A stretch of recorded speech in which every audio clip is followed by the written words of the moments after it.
A descoberta da célula. O estudo da célula só foi possível após a construção de aparelhos conhecidos como microscópios. O inglês Anthony Leeuwenhoek construiu o primeiro microscópio formado por uma única lente de aumento e usou a luz para iluminar os objetos, por isso foi conhecido como microscópio óptico simples. Com ampliação de até 200 vezes, fez as primeiras descrições de bactérias, protozoários, espermatozoides e glóbulos vermelhos do sangue. Mais tarde, o inglês Robert Hooke publicou suas observações visíveis a um microscópio óptico construído com duas lentes de aumento, associadas a um tubo, conhecido como microscópio composto. Fez excelentes desenhos de estruturas, como esponjas, insetos e penas de aves, porém ficou conhecido pela observação da cortiça. Composta quase que exclusivamente de ar aprisionado em alvéolos, que ele denominou de célula. O que ele viu foram paredes celulares preservadas após a morte da célula vegetal. O termo célula permanece até hoje para indicar as pequenas unidades dos seres vivos. A partir da microscopia, Matthias Schleiden e Theodor Schwann formularam a teoria celular, segundo a qual todos os seres vivos são formados por células. Portanto, as células são unidades morfológicas e funcionais dos seres vivos e apresentam a capacidade de se reproduzir. A célula representa a menor unidade de vida compartimentalizada, formada por um complexo agregado de moléculas organizadas conforme suas funções e delimitadas por uma membrana celular. Além de delimitar a célula, a membrana plasmática separa o meio interno do externo, seleciona o que entra e sai da célula e faz ligação e comunicação com outras células, preenchendo a célula formado por citosol, água e nutrientes, e apresentando organoides embebidos, toda célula apresenta ribossomos, está o citoplasma. No seu interior, o material genético DNA comanda a célula. Os atuais microscópios ópticos permitem aumentos de até 3.000 vezes. Um feixe de luz condensado atravessa um objeto muito fino e é recolhido por um sistema de lentes, objetiva e ocular, que ampliam a imagem. O aumento da imagem que vemos é dado pela multiplicação do aumento da ocular pelo aumento da objetiva. Um objeto espesso não pode ser observado ao microscópio óptico em detalhes. Por isso, geralmente, cortam-se fatias muito finas do material a ser observado e, se necessário, com o auxílio de um micrótomo, que funciona como um cortador de frios. O material pode ser colocado diretamente sobre uma lâmina de vidro, com um líquido adequado à sua preparação e uma lamínula para expulsar o ar. Ou pode ser desidratado com álcool e fixado com formol, antes de ser levado à lâmina de vidro.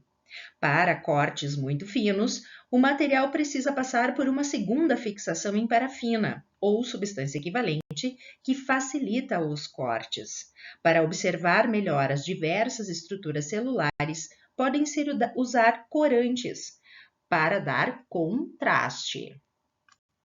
O desenvolvimento do microscópio eletrônico revolucionou a citologia.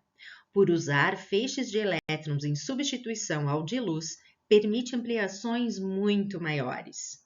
Dividido em dois tipos, o microscópio eletrônico de varredura e o microscópio eletrônico de transmissão. O microscópio eletrônico de varredura permite a visualização de superfícies do corpo de seres vivos, das células e até de moléculas, proporcionando uma visão tridimensional do objeto. O microscópio eletrônico de transmissão, por sua vez, analisa a estrutura de cortes muito finos. O material a ser analisado ao microscópio eletrônico deve ser fixado e corado com metais pesados, que propiciem contrastes nas estruturas das células, tornando-as menos permeáveis aos feixes de elétrons. Observe a diferença entre observação de uma espécie de carrapato ao microscópio óptico, microscópio eletrônico de varredura e microscópio eletrônico de transmissão. Descobrindo o interior da célula. Agrupamos a grande diversidade de células conhecidas por similaridade em dois grupos: células procariontes, unicelulares, estruturalmente mais simples, com material genético circular disperso no seu citoplasma, e células eucariontes, mais complexas, com citoesqueleto e um sistema interno de membranas que formam compartimentos, nas quais realizam-se funções específicas, conhecidas como organelas celulares. As células procariontes, comumente conhecidas por bactérias, são formadas por membrana plasmática, lipoproteica, delimitadora e seletiva quanto ao que entra e sai da célula. Parede celular, que confere forma e proteção. Citoplasma, rico em água e com diversos íons e moléculas dissolvidos, onde encontramos nucleóide, material genético único formado por DNA circular, e ribossomos, formadores de proteínas como únicos organoides. Muitas bactérias apresentam externamente à parede celular uma camada denominada cápsula, relacionada ao aumento da capacidade nociva. A maioria das bactérias móveis apresenta flagelo oco. Os seres eucariontes apresentam dois tipos celulares, célula animal e célula vegetal. A célula animal típica apresenta membrana plasmática reforçada externamente pelo glicocálice, citoplasma fundamental, sede das principais reações químicas de síntese e hidrólise, citoplasma diferenciado, onde encontramos citoesqueleto, ribossomos e um sistema de endomembranas, que formam as organelas celulares, retículo endoplasmático liso e rugoso, complexo golgiense, lisossomo, peroxissomo, mitocôndrias. Além do envelope nuclear, núcleo ou carioteca, composto por cromatina, nucleolo e nucleoplasma. A célula vegetal típica apresenta algumas diferenças em relação à célula animal. Externamente à membrana plasmática, encontramos a parede celular de celulose. Internamente, plastos, que realizam fotossíntese e atuam como reservatório energético celular. Vacúolo osmorregulador, onde se encontram grande quantidade de substâncias, como toxinas e enzimas digestivas.